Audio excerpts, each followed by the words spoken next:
Hello, my name is Roy Gillis, CEO of Lighthouse Streaming, and you're watching Centex Sports Network. I mean, just to walk in here and see all these fans supporting us is unreal. That's all you try to do is go out there and focus and do your job and just keep making one pitch at a time.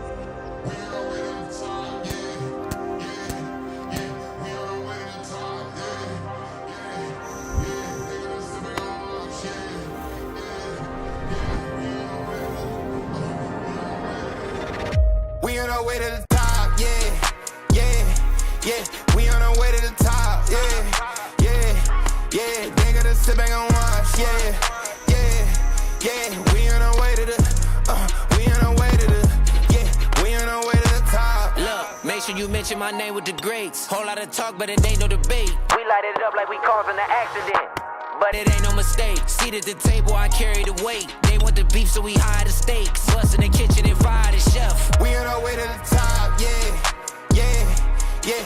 We on our way to the.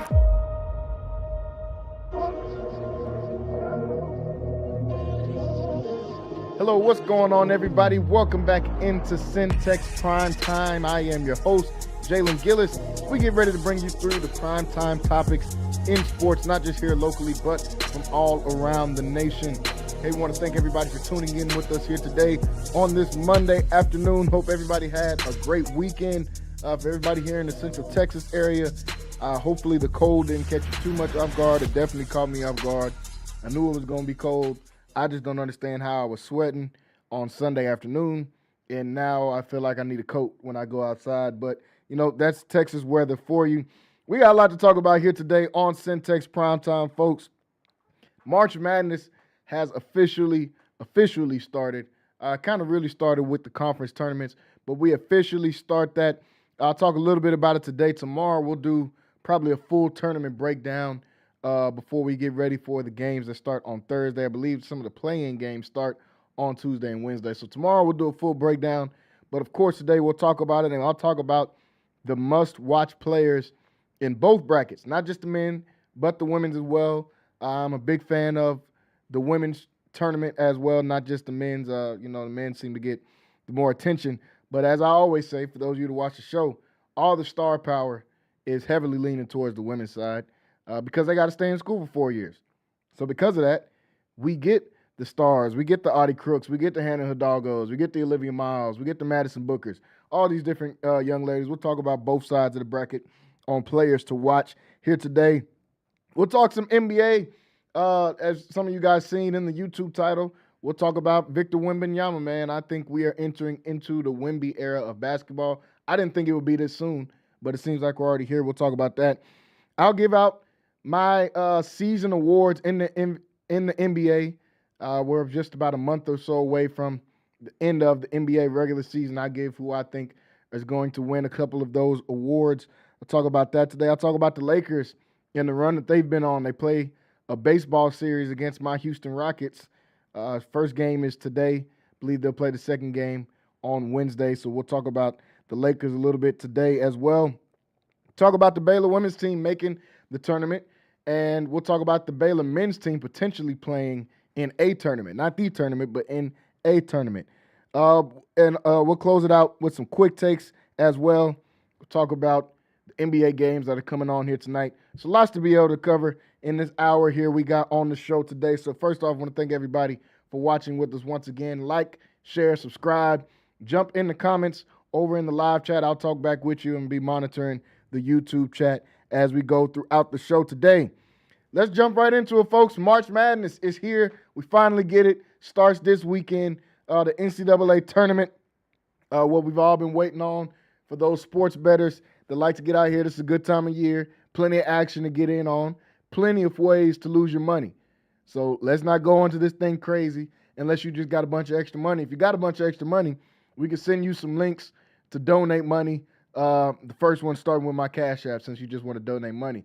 But don't get fooled because everything you jump on, everything you see, every sports television show or podcast, everything is going to have some type of betting promo on there. Don't lose all your money in March. Don't trick yourself out of your spot in March trying to get March Madness saying, oh, man, I know what's going to happen. Hey, none of us know what's going to happen. That's the best thing about it. That's the beauty of March Madness. Let's look over at the men's tournament. The number 1 overall seeds, Duke, gets the number 1 seed. Arizona, a number 1 seed in the West. Going to the South, Florida gets a number 1 seed. And in the Midwest, Michigan gets a number 1 seed. Sometimes there's debate about who should get number 1s, who shouldn't get the number 1. I think they got it right this time. My only thing that I would change about the number 1 seeds is maybe U of H getting into a number 1 seed. Now, obviously, that could just be me being a homer. I'm a fan of U of H and everything that those guys do down there. I understand it with Florida. They are the defending reigning champs as well, and they've played a phenomenal season this year. But I think they got it right. There's going to be some really fun matchups in this first round when you look at some of those. I like to look at the 8-9 games, the 6 and 11 seed games, that 5 and 12 seed games. Those are really where it seems like most of the fun games are at. That Ohio State versus TCU game, I think that's going to be a really, really fun game. Ohio State's got a pretty decent team this year, but they got a kid in Thornton that's averaging, Bruce Thornton that's averaging 20 points a game, man. The dude can put the ball in the basket. Simple as that. We'll definitely be watching. I like watching the guard play when I'm watching the NCAA tournament. You get to see so many different teams. And if you got a dynamic guard, you got a chance. You think back to a Kemba Walker. You think back to a Jimmer Fredette. When you got a lead guard that can go and get a bucket, that's all you need in the tournament. That's not all you need. That's all you need maybe to win a game or so in the tournament. If you got a guard that can go and get it, a guard that can keep you in games, we've seen it year in and year out. Villanova obviously had some really good teams when they had Jalen Brunson, a guy that can go and get you 20, 25 along with those other teams. That's why they were able to come out and win multiple championships. So we'll talk about some of those key players to watch. But I like a lot of these matchups. North Carolina, VCU is going to be a really fun matchup. St. Mary's and Texas A&M is going to be a really fun matchup as well. If you're looking at the South. Over in the Midwest, there are going to be some good matchups in that first round. Waiting to see who Tennessee is going to be playing against. Tech versus Akron. Supposed to be a good game. I think Tech is actually going to blow them out. But I'm not going to go through all the games because we've got that tomorrow. Rocky will be on here. We'll break down some more of those games. What I really want to go to is who are those must-watch players in this year's NCAA tournament. We go into the tournament every year having a few guys in mind of who you want to watch. Let's start with the number 1 seed, Cam Boozer for Duke. This guy is a projected lottery pick. Obviously, his dad, Carlos Boozer, was a phenomenal NBA player, a phenomenal player at Duke as well. I like Boozer. Now, some people that's had him in the top 3 all year long, I think he should be maybe closer to 5, 6, or 7. I think he's a more athletic version of Tyler Hansbrough. Now, for some people, that's an insult. They'll say, man, Tyler Hansbrough, come on, this guy is way better than that. He's going to be a lottery pick, yada, yada, yada. I agree. But first off, you got to go back and look at Tyler Hansbrough and what he did in college. He was a monster in college, just like Cam Boozer is a monster in college. Man, Cam Boozer is definitely going to be a problem to deal with, but this Duke Blue Devils team is going to be a problem to deal with as they move forward. It's a reason they were number 1 seed coming into this tournament. But Cam Boozer for sure is a player to watch. He's coming into this averaging 23 points and 10 boards. 4 assists to go along with it, leaves Duke in all 3 of those categories. He is a problem. Obviously, they're going to beat the brakes off of Siena. I don't even know where Siena is at. They're just going to be happy to be in the tournament. But Cam Boozer definitely going to take care of business. He is one of my must-watch players for this year. Let's jump into some of the guard play because, like I said, guards is where the calling card is in this NCAA tournament. Guard play is what can get you very far. Let's go down to U of H, who I was just talking about. They're playing against Idaho in the first round. First of all, they're favored by 23 points. This is why I'm telling y'all, don't go in here crazy making these bets, doing this or doing that. 23 points is a lot of points. Do I think U of H can beat Idaho by 23? Sure. But what if they just beat them by 20? What if they beat them by 19? You done blew up your whole bet just based off of that. So that's what I'm telling y'all. Be careful going into this. If you want to donate money, we will have links in the description that you can donate money to. Start with my Cash App, and then we'll think of some other ones to do. But don't donate all your money to Vegas. Do not give all your money away to Vegas. as we start this March Madness tournament because they're waiting on it. It's a reason why they make the picks look so appealing. It's for them to be able to win. As y'all can see, I don't have a betting sponsor because they'd probably be pretty mad at me already if I did have a betting sponsor. Let's go to U of H, man. Cam Fleming, a guy that I think should be, man, probably a top 5 pick in this year's draft. This draft is going to be loaded, man. It's the reason Cooper Flagg reclassed and came out early. This draft is going to be loaded this year. Flemings is a monster. Kingston Flemings down there for U of H. Seen him hit clutch shots all year long.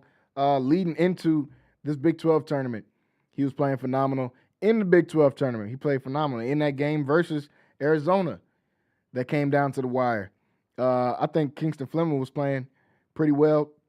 Only scored 8 points in that game, but to see the impact he can have, not only scoring the ball, but facilitating as well, Kingston Fleming is definitely going to be one of those must-watch players going into this. Darren Peterson for the Kansas Jayhawks. A lot of people have him as the number 1 pick about halfway through this year. I still think he should be a top 5 pick, but I'm not taking that guy number 1 overall. Talked about it a little bit on the show last week. I wouldn't take him number 1 overall, but I want to see what does he do. His character is being questioned. His work ethic is being questioned. His availability is being questioned. All these things are in question as we go into the NCAA tournament. He can come out.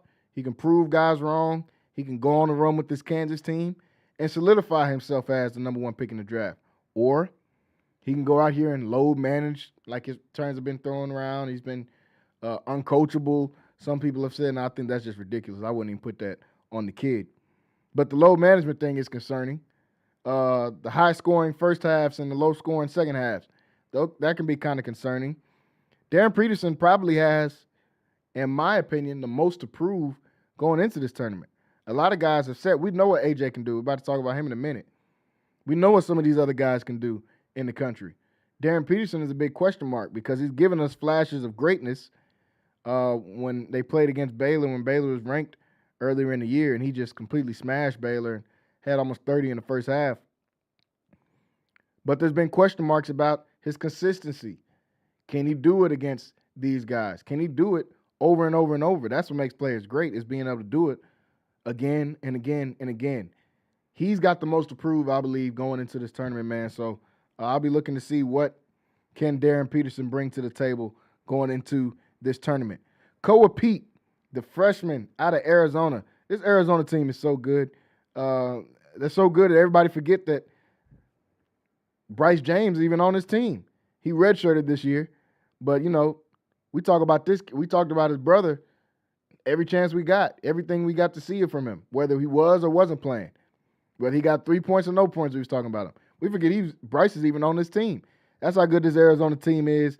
Obviously, they're coming in as the number 1 seed overall. They've got a great chance to be able to make the Final Four and to be able to win this entire tournament.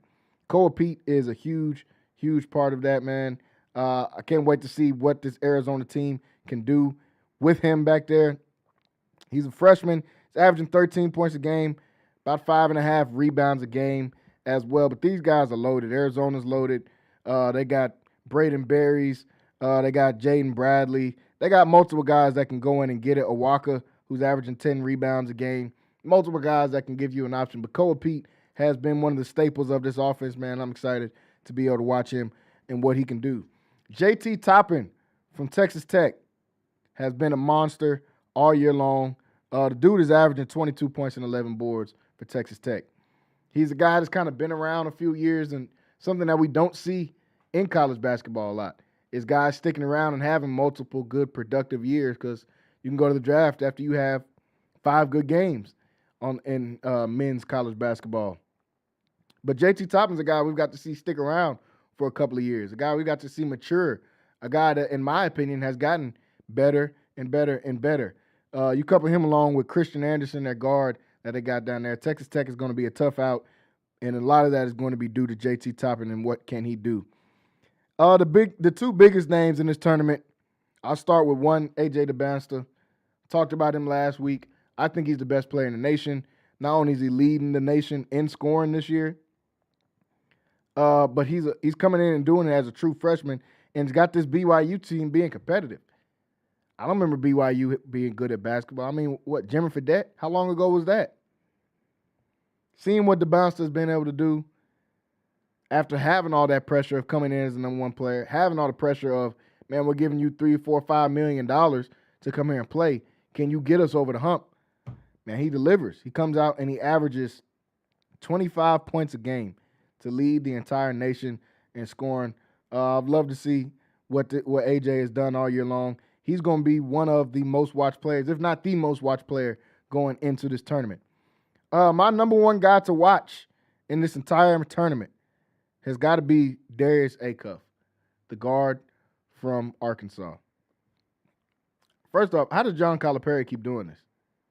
He did it at Kentucky before he got to Kentucky. I know he was doing it at UMass, but for me, it really started at Memphis as far as having that tradition of guards that is an instant pipeline to the NBA for John Calipari. You think back to Derrick Rose, obviously, and the championship that they should have won.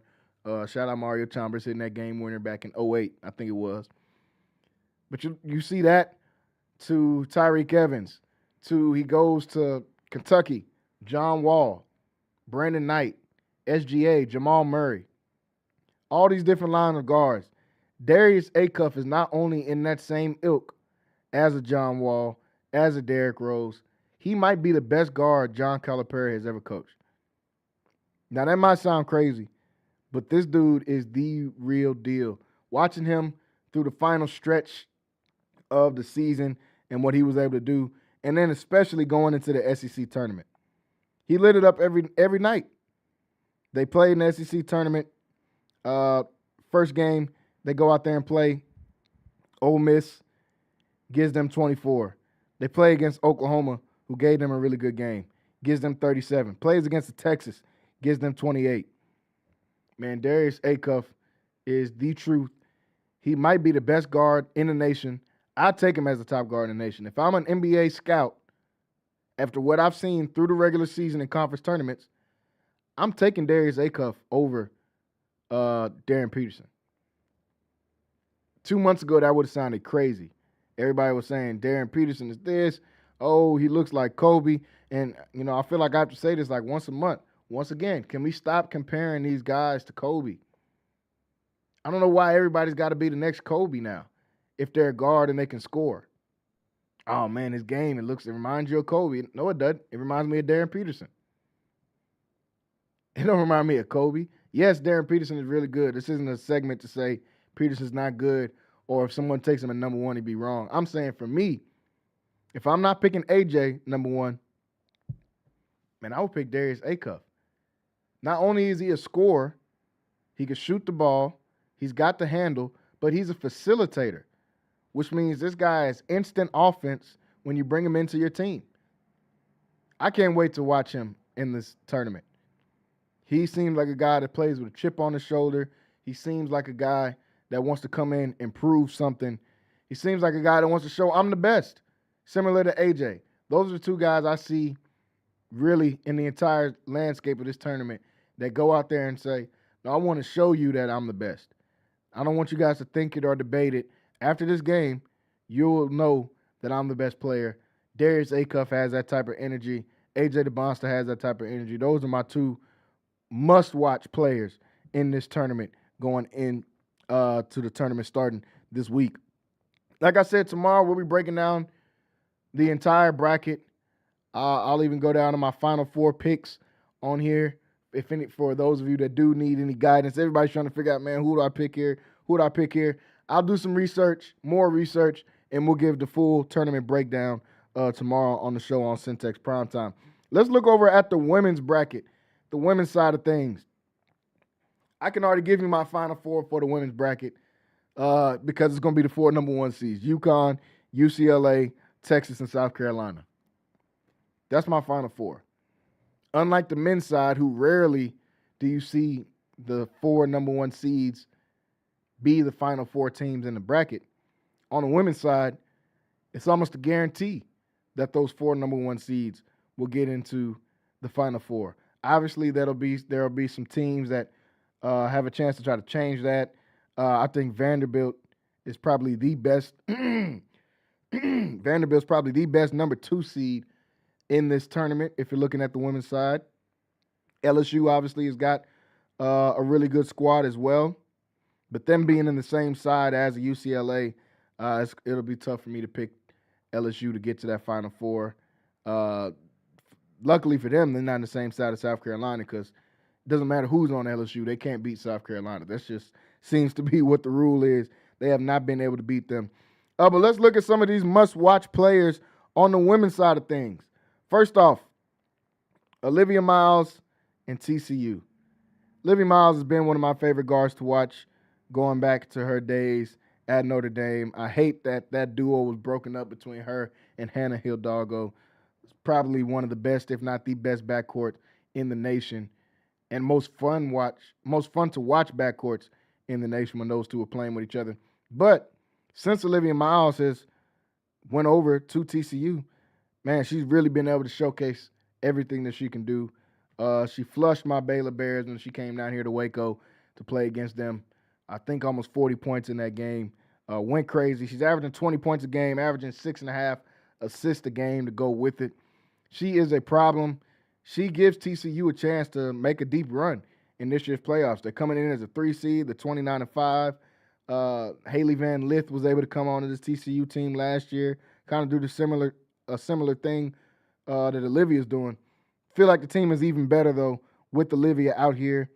No one can guard her. If we're talking about just straight up one-on-one, there is no answer for Olivia Miles if you're looking in this tournament for somebody to be a stopper. Only way you stop them is you stop the team. I don't know if they're, the best team coming into this tournament. But if you're talking about a guard, it's not many other guards in the country you can say you'd rather have on your team than Olivia Miles. So she has to be the first person I'll start with. Michaela Blakes for Vanderbilt. Like I said, Vandy's probably the best 2 seed in this game. Man, these spreads are wild on the women's side. Vanderbilt is a 36.5 point favorite versus the High Point Panthers. Now, obviously, I think Vandy's going to smack High Point, wherever that is, the High Point Panthers. But 36.5 points is a lot of points. No way in the world I'll take that. Michaela Blakes, the sophomore guard out of Vandy, has had a phenomenal season. Led the league in scoring, led the nation in scoring with 27 points a game, 4.5 assists to go with it. She's a bucket. Simple as that. Highlights and film speak for themselves. You don't have to go out and I don't have to say a lot of things about her game. All you got to do is turn the film on, and you automatically see what's going on. Michaela Blakes has cooked pretty much everybody this year, playing in one of the tougher conferences in the country, playing in the SEC where you got to go against the LSUs, where you got to play the Tennessees, you got to play the South Carolinas. Michaela Blakes was frying everybody. I mean, simple as that. Can't wait to watch her play this year. Madison Booker on the number 1 seed, Texas Longhorns. They got the number 1 seed in the South region. Man, she was the problem last year. We watched what she was able to do with Texas last year in the tournament. Coming into the tournament this year, she's another year older. Her game, it looks even more polished than what it did last year. Averaging 19 points a game, 7 boards, 4 assists, shooting 50% from the field. Madison Booker's a problem. As we just said with some of these other players, there's no stopping Madison Booker. You can try to stop the team, but Madison's going to do what she can do. Her best trait is being able to get her teammates involved and making the players around her better, winning the SEC tournament, taking down to South Carolina. I believe that's what propelled them to be a number 1 seed, is that win, and kind of a dominant win over South Carolina in the SEC tournament. It's going to be interesting getting down to the nitty-gritty and the women's side of things once you get into those Final Four teams. Like I said, the Vandy's, the South Carolina, the Texas, LSU. If you're looking at the last maybe 8 teams, UConn, UCLA, it's going to be so interesting going into this because a lot of people, including myself, they weren't giving Texas a chance to be able to win that game in the SEC championship, but that's why they go out here and play the games. So I'm excited to watch Madison Booker at Texas. Hannah Hidalgo for Notre Dame, easily a must-watch player, man. Notre Dame had kind of a down year, some people would say. They were projected coming in, to be a 1 seed or a 2 seed maybe this year. Fell all the way to a 6 seed, had some struggles throughout the year. Hannah Hidalgo is still must-watch basketball, man. Anybody that watches the women's college basketball game, you'll know Hannah Hidalgo is just a straight-up bucket. 25 a game is what she's giving you with 5 assists. Notre Dame's offense is Hannah Hidalgo. The whole offense runs through her. She gets her teammates involved. She scores when she needs to. She's not afraid to lock down on the other side and to move those feet. A decent defender as well. Hannah Hidalgo is easily one of my favorite players in the nation, and will definitely enjoy watching her this year. Audie Crooks for Iowa State. Audie Crooks and her story, I guess, kind of lost some steam as the season went on because Iowa State lost some games playing in a tough Big 12. Audie Crooks is still cooking all year long. 8 rebounds a game, 26 points a game. She's nice. As I've said with all these players, turn the film on and the film will speak for itself. Audie Crooks is a beast in the paint. I mean, it just is what it is. You're not guarding her one-on-one. And some people say, oh, she's just big. She's leaning in on people. No, she's got game. She's hitting fadeaways. She's knocking down shots. She's hitting hook shots. She's got finesse. She's got the push shot. She's got the floater. She's got all that. All that is in her bag. Audie Crooks definitely one of the most exciting players to watch going into this. And lastly, going to South Carolina, most people would say Joyce Edwards because she is phenomenal in what she's been doing this year. But my must-watch player for South Carolina and last one for the women's side of the bracket is most definitely Raven Johnson. Raven Johnson's just a winner. I think she won 3 state championships in high school. A couple of those seasons they went undefeated. She comes to South Carolina, wins a chip, wins one as a starter, one of them not playing, and a chance to win another one this year. UConn's got a really good team. Texas, we just talked about them upsetting the South Carolina team. UCLA has got a really, really good team with Lauren Betts. But it's not really anybody I can put my money on over South Carolina and Dawn Staley, who should go down after another 5 or 10 years of this, the GOAT in college basketball coaching, in my opinion. You know, obviously Coach Gino at UConn is going to have a lot of records. He's going to have some near unbeatable records.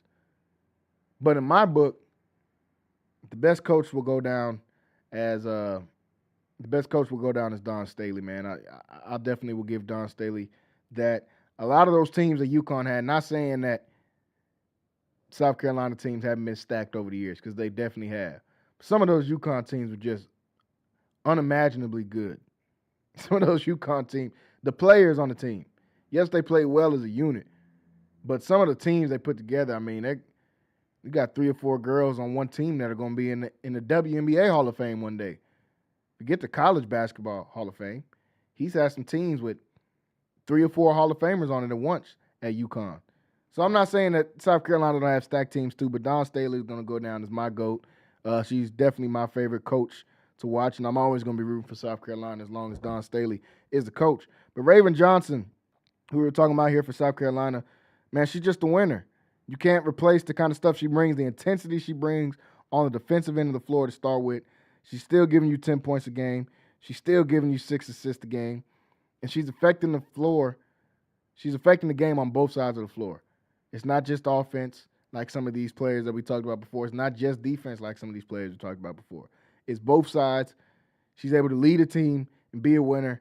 I would take South Carolina to win it all. If I got to put my money on it to pick right now, I'm not picking nobody over Dawn Staley in South Carolina. I think they're that good. Once again, you mix that in with the Joyce Edwards.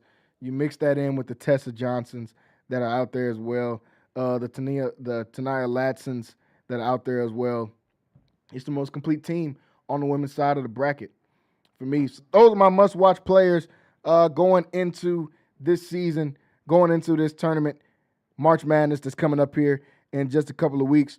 Let's look at some local sports real quick before we go into a break. The Baylor women make the national tournament. They're coming into this as a 6th seed, and I'm excited to watch this Baylor Lady Bears team. We won't know who their opponent is just yet. It'll be between the winner of Nebraska and Richmond in that game. But obviously, I like Baylor to advance regardless of who they go against. As we talked about on the men's side, a lot of the times in college basketball, guard play is what can propel you to wins. Baylor's got one of the best guards in the country in Talia Scott, averaging 20 points a game, shooting 90% from the free throw line. She's got deep range. She can shoot the ball. She can get her teammates involved as well. And I really like this Baylor team, man. They've got a good team. They had a chance to win the Big 12 Conference.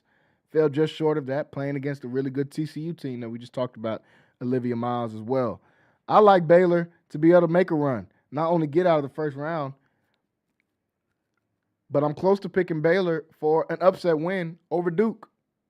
I know it's Duke, and they've got a great coach and they've got a great program and all that, yada, yada, yada. Somebody got to stop Talia Scott out there, and I want to see who can do it. I want to see if this Duke team can do it. I think Baylor's got a chance to get to the Sweet 16 this year. On the men's side, obviously, we talked about them last week losing in the tournament, losing in the Big 12 tournament and not making the national tournament, but they have a chance to be invited to the Vegas tournament that they do now instead of the NIT. I forget the name of what it's called. And now there's questions of, if Baylor's invited, should they participate in this? My answer is no. No. Baylor is a championship level program. When you're a championship level program, what is the point of competing in this other tournament? To try to build continuity going into the next year, which will be impossible when 60% of your starting lineup won't be there next year. I think Caden Powell is going to graduate. Cam Carr is going to go to the NBA. Tunde Yesufu is going to go to the NBA. So what camaraderie are we trying to build on? Let's just go into the offseason, see how we can improve moving forward. Let's not compete in the NITs or the whatever the thing that they have now is. Believe the tournament in Vegas is actually for money. Man, leave that to High Point and Holy Cross and all those teams, Robert Morris. Leave it to those teams, man. If you're a championship level contender, you need to sit at home and be mad that we just put out a horrible product on the floor this year for the Baylor men's team. Let's go back, regroup, retool, figure out how to build a team similar to the 2021 championship team. What I mean by that is, how do you mix the star power with the great role players? Somehow there's been a disconnect. We haven't had a lack of star power, even since that championship. We've had Keontae George. We've had Jacoby Walters. We've had lottery picks year in and year out. Now look at what VJ Edgecombe is doing. I think Cam Carr is going to be one of the most underrated players in this draft for what he can do on both sides of the ball. We've had the star power. How do we couple that with a great team? That's the question that Scott Drew and his staff has got to be able to figure out. So, no, I don't think Baylor should compete in any of these tournaments after playing for money or playing hey, let's leave it alone. Let's just go into the offseason and figure out how you can come up and get wins. I know Scott Drew's a great coach. I know he's an even better recruiter. I'm anxious to see how they approach this offseason and how they approach the level of talent that they bring back onto this Baylor men's team, man, because finishing pretty much next to last in the Big 12 is not acceptable for a program like Baylor, not when you've got these aspirations. And as a Baylor fan, it's tough, man, to watch the Baylor men's team do what they're doing and also watch the product that they put out here on the football field when I had Baylor as one of the teams that could win the Big 12. And we go out there and lay a big egg this year on a senior-heavy team that we had this year in football. So as a Baylor fan, I'm hoping they get it together. But no, let's not compete in no more tournaments. Let's not try to get a participation trophy and anything else. Wrap it up. Get the trash bags out. Clean your lockers out. Let's get ready for next year. Simple as that going forward. We're going to go into a quick break here on Centex Primetime. When we come back, got some quick takes. We got to talk some NBA. Got to talk, is Wemby the best player in the league? And are we in the Wembanyama era? We'll talk about my season awards that I'll give out. We'll talk about a little bit of World Baseball Classic. I actually watched the baseball game. You guys will be proud of me, baseball fans. And we'll talk about a couple other quick takes here on Centex Primetime. So stay tuned, stay locked in. We'll be right back here on Centex Primetime. I'm back again, stay on track, follow the trend. Can't be the guys who's going to be timid and not knowing what's going on. You play hard, you play together. I mean, that's all. You got 8 seconds to prove you're worth the price of admission. And you got Baylor Scott and White Health along for the ride. So square up. You got this. MCC has definitely benefited me most on not only what I want to do, but who I aspire to be. Expect every professor to help you become who you want to be and more. Create your own success at MCC.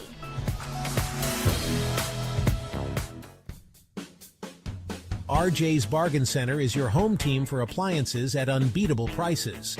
From refrigerators to washers, dryers to stoves, you'll find brand new appliances with huge discounts. And just like your favorite local teams, RJ's is proud to support our community and local sports. Score your savings today at RJ's Bargain Center, 711 Lynn Street, Waco. Call 254-224-6178. RJ's Bargain Center, where big savings are always a home run. Son, all your car needs now is a stereo system. I know just the spot to go get it. Man, Jack Stereo.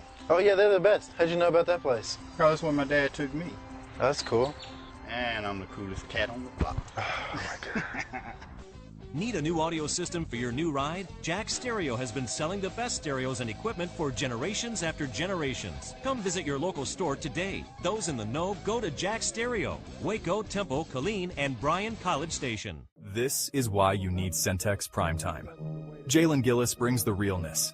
Dive into the heart of sports with the most passionate commentary around. From pro to high school, Jalen's got the insight and energy you crave.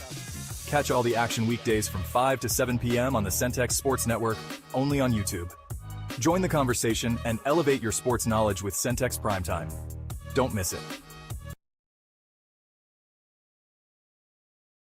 Need video or audio solutions? Lighthouse Streaming, a full-scale media agency, can transform any event. Check this out. We're talking live streaming that's crisp and clear, event audio that hits every note, and church video and audio solutions that'll enhance worship. Corporate events, we got those on lock too. From concerts to conferences, Lighthouse Streaming and Audio makes your vision shine. Book your appointment now at lighthousestreaming.com or call 254-252-4206 for a free consultation. Let's elevate your event and light up the stage. What's going on, everybody? Welcome back into Centex Primetime here. Final few minutes of the show here today. Once again, I want to thank everybody for tuning in and watching with us, whether it's on YouTube or if you're watching on the website, CentexSportsNetwork.com. Subscribe to both.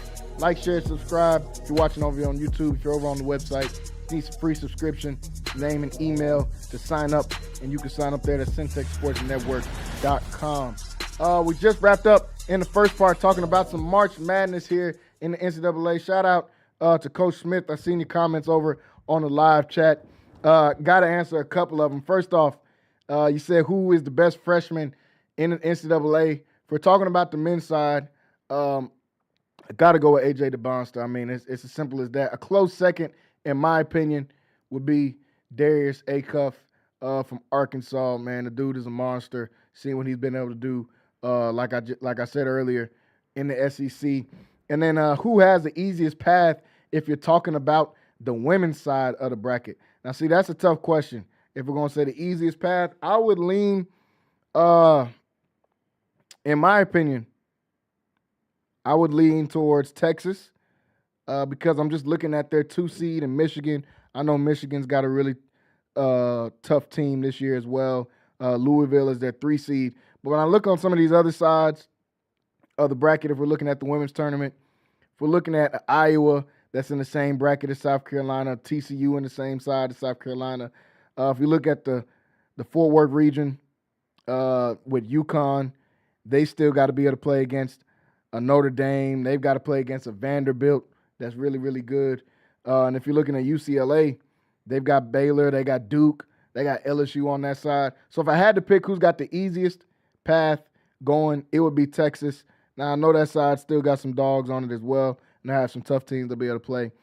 But if I had to choose, it would probably be Texas for easiest path to be able to get there. But if they get to the Final Four, they got to run into South Carolina, man. They got to run into them dogs. So that's going to be tough for them to be able to move past there. But Texas got a really good squad, and Madison Booker and what all they can do out there as well. Like I said, first part of the show, we talked about March Madness. I'll give the full tournament breakdown tomorrow. We'll go through each one of those games on the men's side, and I'll really dial in and see what picks you guys should make for this year's tournament challenge. Before we go into some NBA, let's do a couple of quick takes. NBA set to make their first vote on the Vegas and Seattle expansion teams. This is something that's been brewing for a while, something that kind of all knew was coming. They're going to do an expansion draft. Seattle deserves to have a team back. Seattle never should have had their team taken away, honestly. So Seattle getting a team back will be huge. And in Vegas, we knew that was coming, man. It's too big of a market to not have a team there.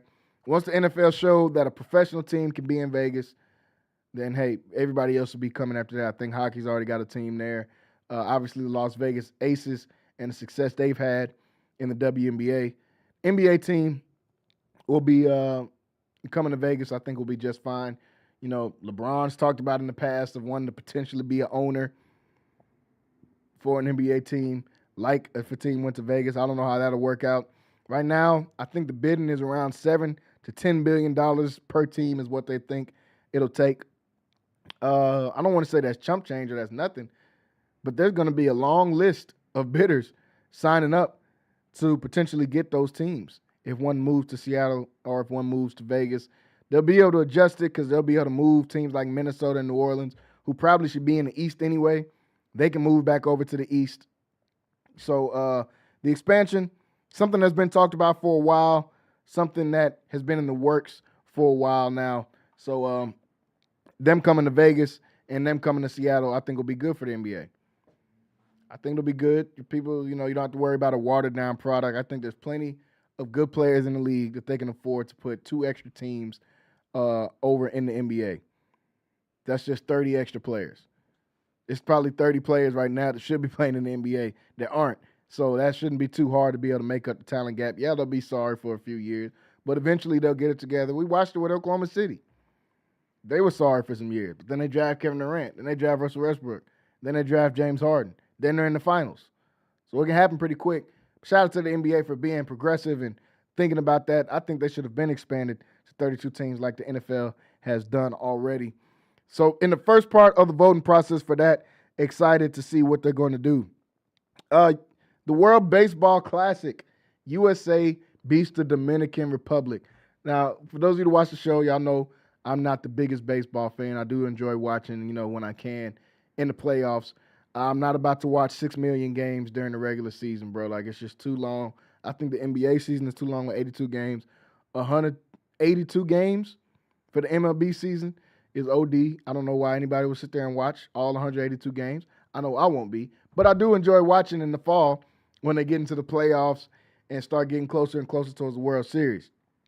Well, when they give you something to watch for, like the World Baseball Classic, obviously the thing to watch for is USA. I want to see, can we beat everybody? I think like every other American, I think we can dominate everybody in every sport. That's just my way of thinking, even though I know better. I'm a big soccer fan, so obviously it shows that we can't dominate every single sport. I love track and field too. We don't dominate every single sport in track and field as well. But me not knowing a lot about baseball, I feel like we should just go out here and smack everybody. Isn't it called America's pastime? Are we supposed to be the best at this sport? Then we make the sport. So we should be the best. Well, yesterday they got the real deal test playing against some guys that I think really might be one of the best, if not the best. I like seeing best on best like that. USA, we brought some dogs out. We brought the Aaron Judge. We brought Bryce Harper. We brought some newcomers onto the team. So I like the fact that we brought our dogs out and we say, hey, we're here to actually compete. Playing against the Dominican Republic last night, it's not a lot of baseball games I just wish I could have been at, but that atmosphere looked and sounded so energetic and crazy just through the TV. I can't even imagine what the energy was like in the building being there. It was in Miami, USA versus Dominican Republic. So y'all know what side had more fans there. It's definitely not the United States. Dominican Republic, plenty of fans through there. You saw, the Manny Machado jerseys everywhere. You saw the Juan Soto jerseys everywhere. Great atmosphere. Great game. Probably one of the first baseball games I've watched from start to finish since the Astros was in the World Series. I watched it from opening pitch all the way to the end on that last pitch that should have been a ball but got called a strike and ended up ending the game. So great win for Team USA. They beat the Dominican Republic 2-1 yesterday in what was a really, really good game. And it had to be a good game if I'm saying it's a good game, and it was 2-1. Usually that sounds like terrible, like we're just sitting there watching a pitching battle, which I don't like to see. But this game had a lot of excitement, a lot of twists and turns to it. Definitely was glad to see USA come out on top. Now that last pitch that was down at the bottom of the box, that was a ball. Like, we have replay. We don't have to guess and be like, oh, we think it was a foul or we think that was offside. Like, we can just look at it. It was clearly a ball, but, you know, the one flaw of baseball still, in my opinion, is the fact that we have a guy standing behind somebody with an imaginary box in his head to say whether it's a strike or whether it's a ball. That was clearly a ball. They called it a strike. They lose the game. Now, after Dominican Republic says, well, we showed everybody who the best team is in basketball, or who the best team in baseball is, who's the best country in baseball. Now, you can say we should have won the game, or you can say that last pitch that they called was BS, because it was. But I don't see how you showed everybody that y'all was the best, like y'all just went out here and smacked USA, or like it was 8-7. Y'all came into the game averaging 10 runs. You scored 1 run. So, yeah, I think we did show everybody who the best team in baseball is, and that's USA. Shout out to Aaron Judge and them boys for getting it done. Really, the main shout out is them just for being in it. Most of the time, I don't watch the World Baseball Classic because I have college players and random guys out there. I don't want to see that. I don't want to see that. In the comments, said an imaginary box. Bro, it just don't make no sense. And then he's standing behind him. He's standing behind the dude. Now, I know, like I said, I'm not a baseball guy. Y'all can explain it to me way better. But you standing behind the guy, and it's an imaginary box in your head where you say this is in or out. Then the refs is like 60. Like, come on, dog. I'm not saying that 60-year-olds can't work. I'm saying, why are we using their eyes? I think we got much younger eyes somewhere in the world that we can use to determine, is this a ball or is this a strike? I don't know. That's maybe my one gripe with baseball. But I ain't enough of a baseball fan to come out here and make a bunch of gripes. So I'm gonna leave it alone. I'm glad USA won. I don't know what dudes from the Dominican Republic talking about. We showed who the best team was. I don't see how you showed that. I just don't see how you showed that. You averaged 10 runs coming into the game, and you got 1. You lost. Take your L and take all the drums and stuff y'all brought to the game, the beads, the shakers, and go on back to the Dominican Republic with that L, bro. It is what it is. We'll see you again in 2029. Y'all will have a good team then, too. So we'll see you again then. But as of right now, USA moves on to the championship round. They'll play the winner of the game tonight, Venezuela, who's got a really good team as well. Lots of MLB players in that team. And Italy, who's been the surprise of the tournament. I was mad when USA lost to Italy because I'm like, I didn't even know Italians play baseball. I thought they liked soccer. And maybe after that, basketball or something. I didn't even know Italian dudes play baseball like that. But, hey, shout out to them. And for all the guys that are playing on these other teams, like the Dominican Republic, a lot of those guys are from the Dominican Republic. I mean, just put a mic in front of them. It's going to sound like they're from the Dominican Republic. But I can't remember the dude's name, but the dude that's from Austin, and you playing for the DR just because you can't make Team USA, what are you doing? You from Austin. You ain't even from like a Dominican kind of place. You ain't even from like Miami or New York. You from Austin, Texas. I don't know what the count is on Dominicans in Austin, Texas, but come on, bro. And they say, oh, he comes from a Dominican background. What in the world does that mean? His grandma's Dominican? It's like I don't know. You know, hey, but let's get guys playing for the country that's supposed to play for him. Yeah, I don't know. I don't know how he ended up on the Dominican team. Probably just because he couldn't make Team USA, man. Don't try to switch sides though. You're from Austin. You spoke English your whole life. Let's stop it. Now on the Dominican team. I know when y'all get into the locker room after a win and they doing all them dances and they doing that stuff, I know you in the corner. They don't got to show us the camera. I know you in the corner on your phone or sitting back like this. You're not doing all them. You don't know what they doing. Because you from Austin. Y'all listen to Willie Nelson. They listening to some whole other stuff. So come on, man, cut it out. Let's stop it. Let's go to a couple other topics here. Quick takes. Justin Fields traded to the Kansas City Chiefs from the New York Jets. Some people are saying, oh, man, he gets the good coaching staff now.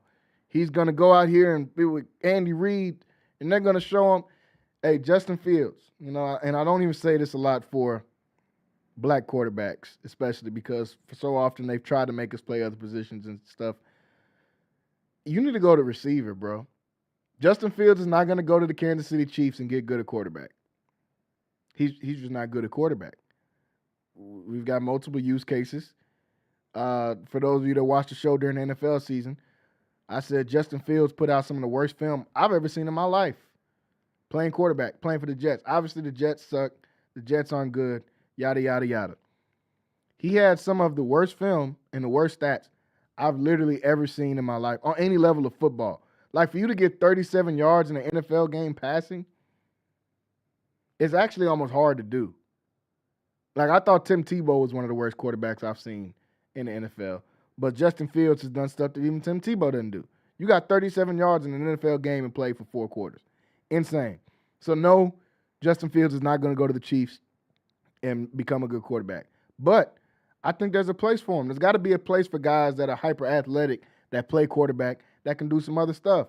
Man, you got Antoine Randall. You got, on a less athletic stance, you got Julian Edelman. Now, I know you played better football than those guys in college and yada, yada. You at Ohio State. Okay, cool. Yeah, great. But it ain't working in the league, bro. It ain't working. I'm glad you're on the Chiefs, but maybe catch a pass from Mahomes instead of sitting behind them like, hey, what did you see right here when they disguised cover 2, but they really switched and went to something else. They went to man or they went to cover 1. Don't worry about that, bro.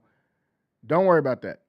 Ask Tyquan Thornton, how did he get open on the outside? That's what you need to be doing, man. Shout out Justin Fields. Gets traded to the Kansas City Chiefs. This is something I thought about the other day, watching some old highlights, because that's what I do, especially when football season's over. I somehow start going into deep dive on old highlights. Start looking at some LSU receivers. And, of course, I had to look at somebody that was once my favorite player in the NFL, like a lot of people, and Odell Beckham Jr. And I had to start thinking, will Odell be the prime? We're talking about prime Odell. Would prime Odell be the best receiver in the NFL today? And a lot of people say, oh, man, that's crazy. I think the answer is yes. Now, before y'all kill me and start bringing up, oh, man, Jackson Smith and Jigba and Justin Jefferson and yada, yada, yada. I'm not talking about stats. Even though Odell did have stats when he was in his prime. I'm talking about the film. Looking at what he did, hands, route running, elite speed. He was an A+ at all of those. He was an A+ route runner. He was an A+ speed. He was A+ hands. I think he would be the best receiver in the league today. If prime Odell was playing right now with the competent quarterback. Now, obviously, the easy answer is Jamar Chase, who also went to LSU. I think Jamar Chase is the best receiver in the league right now. But I don't consider Jamar Chase an A+ route runner. That's just from my eyes. Obviously, he would disagree, and he knows way more football than me. I'm just talking about from my eyes and my opinion. I don't consider him an A+ route runner. Better than Odell. And I don't consider him to have better hands than Odell for sure. Now, you look at the things that make Jamar Chase great, like run after the catch, speed. Odell had all those things too. Now, I could just be tripping. Maybe I'm just a fandom.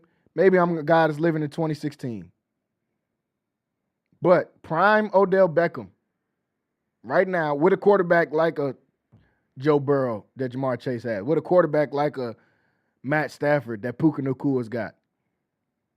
You give him those guys. He was doing this with Eli Manning. Eli Manning. That's who Odell was out there with. Old Eli. This wasn't even the younger Eli. This old Eli.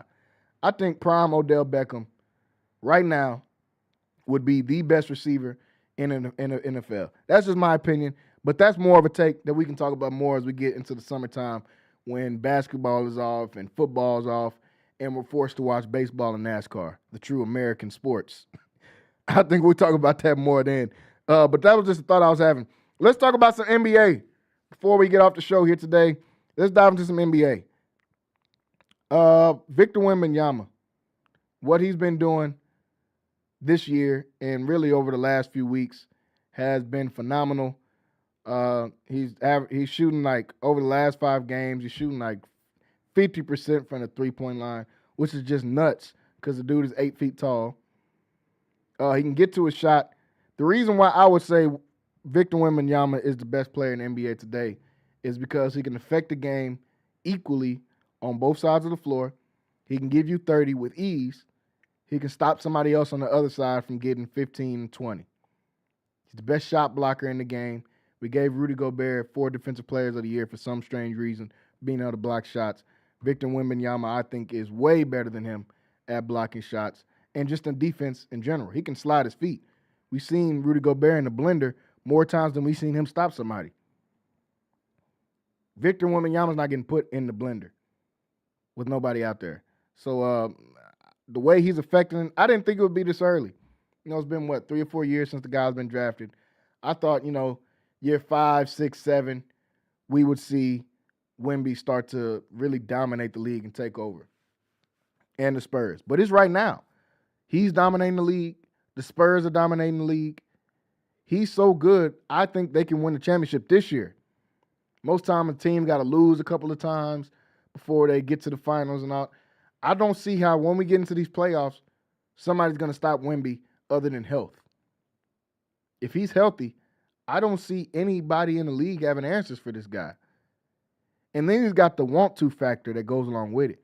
He wants to beat you. He cares about the game. Dude was crying after having a 15, 20-point comeback in the game. He was crying. Man, this means something to this dude. He became a monk in the offseason.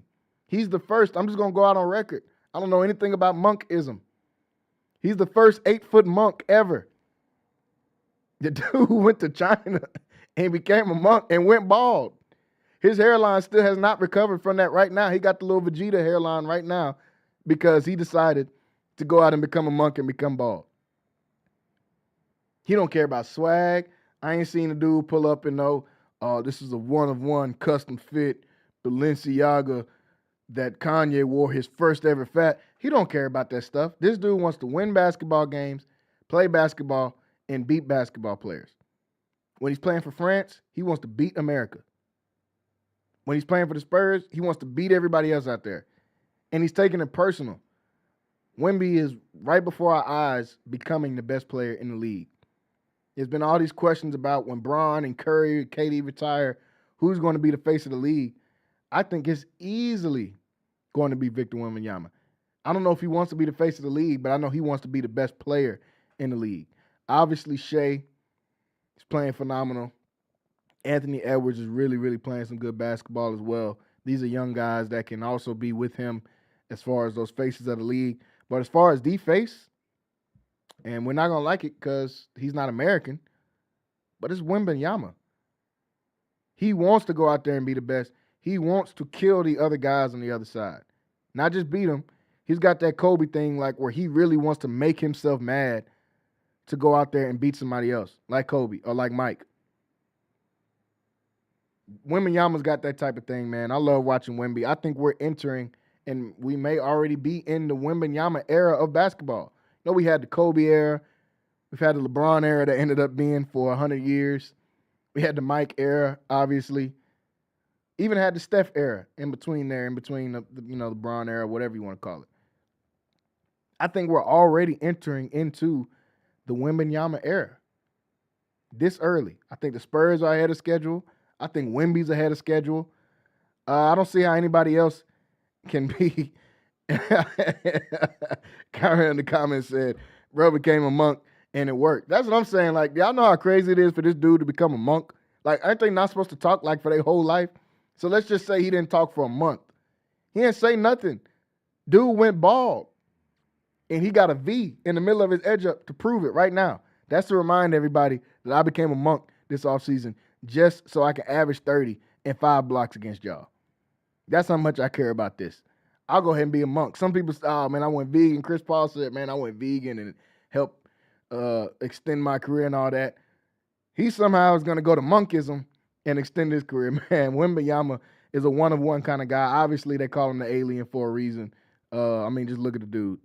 But to see his want to be coupled along with that, him wanting to be the best coupled along with that, man, it's been great to watch all year. Let's look at a couple of these season awards and who I think is going to win what as we get to the last month of the season. MVP, I talked about it last week on the show. I think it's Shea. Once again, let's not get tired of greatness. Let's not just say, oh, well, we gave it to Shea last time. No, they got the best record in the NBA, and dude is averaging 32. Should be no questions about who is the MVP. No questions. Shouldn't be any debates. We always do it to the best player, best team type of deal. If Shea is giving you 30-plus a night, he just broke Wilt's record for 20-point games in a row. Wilt.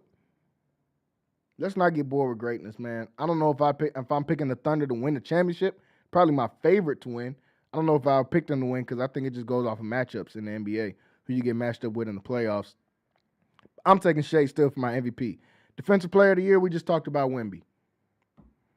Nothing left to be said, man. If y'all gave Rudy Gobert even one Defensive Player of the Year, then Wemby should win 5. But since y'all gave Rudy Gobert 4 Defensive Player of the Years, just give Wemby 10. Let's not mix it up. Let's not just go ahead and pencil it in now, beginning of each season. Wembanyama, Defensive Player of the Year. So that should go ahead and be written away. The Rookie of the Year one is interesting. Obviously, everybody will say Cooper Flagg and what he's been doing this year, and he has played phenomenal. I'll give him the credit. He's come on a team that's been trashed this year due to injuries and all, and the Mavericks organization tanking themselves. I don't even know what they're doing. And Flagg has played great. But with Flagg missing some games, man, it's going to be a toss-up between him and Con Knipple. And I was the guy that in the draft said, man, why in the world would Charlotte take Con Knipple 4th over a guy like Ace Bailey and some of these other guys in the draft? Obviously, they did their homework and they did their research. I knew dude was good at Duke, but I didn't know he was 20 points a game good in the league. And he's 20 points a game as the third option. They still got LaMelo, who's not thinking about passing. He's shooting 2K shots. They got Brandon Miller, who's still going to put up 15 to 20 shots a night. They got Miles Bridges, who is still putting up 10 to 15 shots and still being a rapper at the same time. But to see Con Knipple still getting 20, he's destroyed the rookie three-point record. He broke that with 25, 30 games left to go in the season.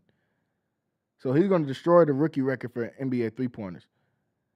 He's going to have a chance to, and I know it's early, to be a guy that's top 5 in three-point makes all time, if he can play a long time. Because that's what that record is mostly about, can you play a long time. Because Jason Kidd was top 5 at one point in three-point makes.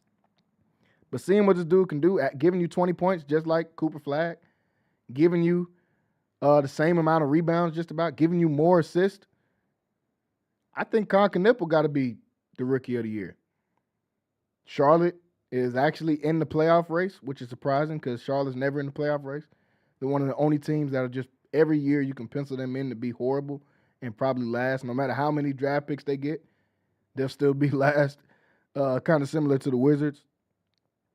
Seeing them be in a playoff race because of a guy like Con Knipple, with them averaging 20 points a game, with them averaging just about the same amount of rebounds and assists as a guy like Cooper Flagg and playing more games, I got to give it to Con Knipple, man. I think Con Knipple is going to be this year's Rookie of the Year.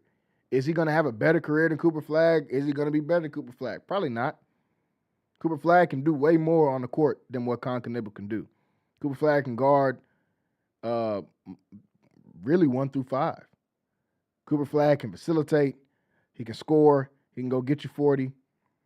But I can't sleep on the performance that Con Knipple has put out this year, man. He's been doing a phenomenal job so far this year. Let's look at some of these games here tonight. I'm out of time here today on Centex Primetime. Atlanta playing against Orlando right now over on NBC and Peacock. Atlanta's going to win that game. They're already up 32-21. It's Magic City night in Atlanta. First off, shout out to Atlanta Hawks for embracing that culture. It's still crazy that it's Magic City night. I'm hoping by it being Magic City night in Atlanta, which it just sounds crazy to say. This is a professional team doing this. I'm hoping that they're going to bring out wings and like nice cars and stuff like that for Magic City night. And they're not going to bring any of the other things that you partake in at Magic City, because that's just taking it too far, y'all. Y'all already put a barbershop in the bar in the stadium. Let's not put Magic City in a professional team stadium. Let's not do that. Grant Hill's a minority owner of the Atlanta Hawks. I know he ain't going for that. So let's, it's Magic City night. Let's keep it clean. But obviously, I think Atlanta's going to win on Magic City night because they have extra motivation in the gym tonight. Lots of extra motivation in the gym tonight. I think the Hawks are going to get it done. Portland playing against Brooklyn. Wow, what a terrible game. Give me Portland in that game. The Celtics taking on the Phoenix Suns. The Suns have been kind of surprised this year, man. Dylan Brooks really showing that the dude can hoop. He's not just an agitator and a guy to get under people's skin. He can really hoop. Him and Devin Booker been doing their thing. Still give me the Celtics in that game tonight.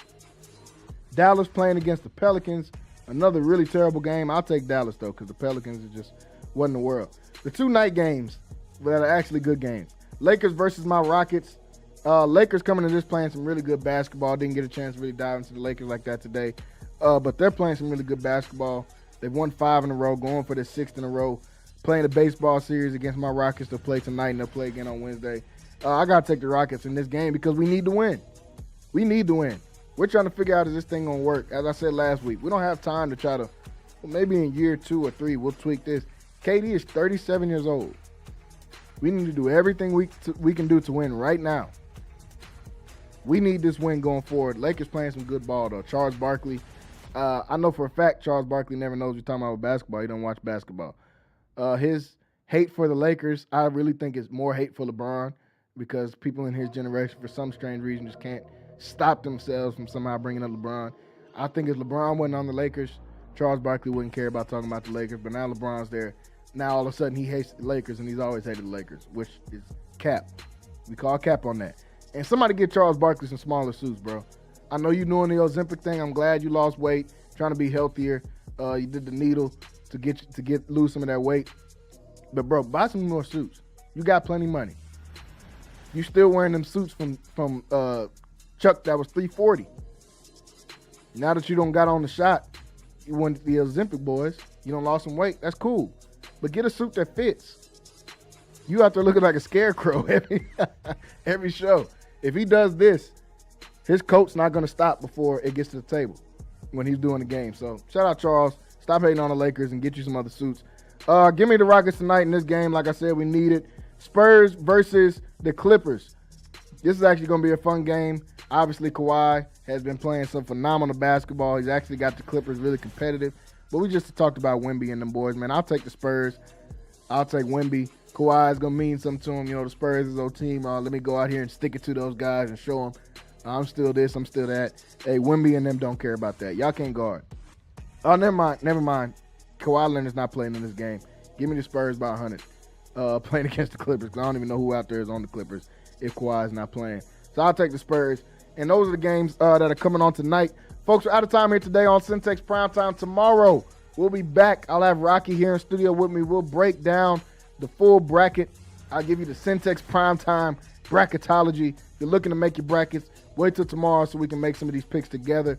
We'll break it down here live on the show. We'll talk about some other stuff going on in the world of sports as well. Appreciate everybody for tuning in. Like, share, subscribe as always. We'll be back tomorrow.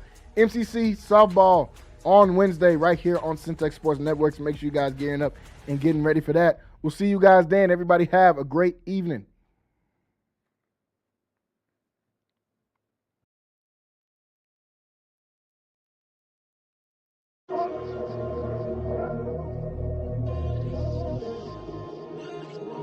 Yeah, we going 10.